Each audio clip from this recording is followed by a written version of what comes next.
Nauka koja izučava starost tla zove se pedologija. U BiH imamo institut za agropedologiju koji je uzeo uzorke tla sa bosanske piramide Sunca, piramide Mjeseca, analizirao ih i zaključio je da je starost tla između 12 i 15 hiljada godina. Hiljada godina. Što znači da je građevina ispod znatno starija. 1 metar ispod nanosa zemlje pronalazimo blokove. Ovo je bio prvi blok kojeg smo pronašli, koji je jasno pravougaone geometrije, dužine 4,5 metra sa 1,5 metrom širine i 45 cm debljine. Njegova masa je 7 tona.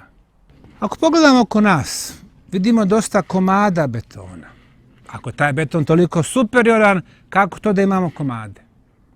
U proteklih 5-6 decenija ovaj dio Visokog se smatrao da ima zemlju koju su davali u bescijenje, niko je nije želio. Uglavnom ispod nas je romsko naselje, ljudi sa slabim imovnim stanjem koji su došli do parcela gotovo besplatno.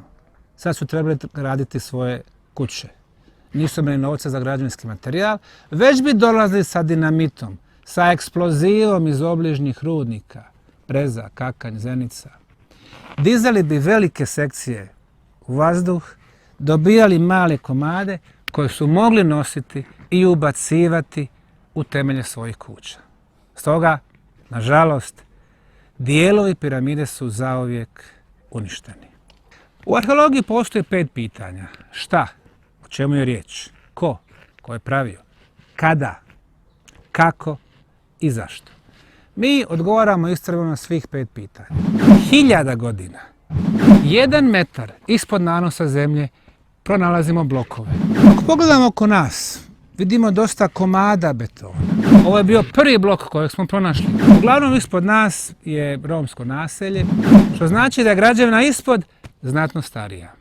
Mi odgovaramo ispravno na svih 5 pitanja.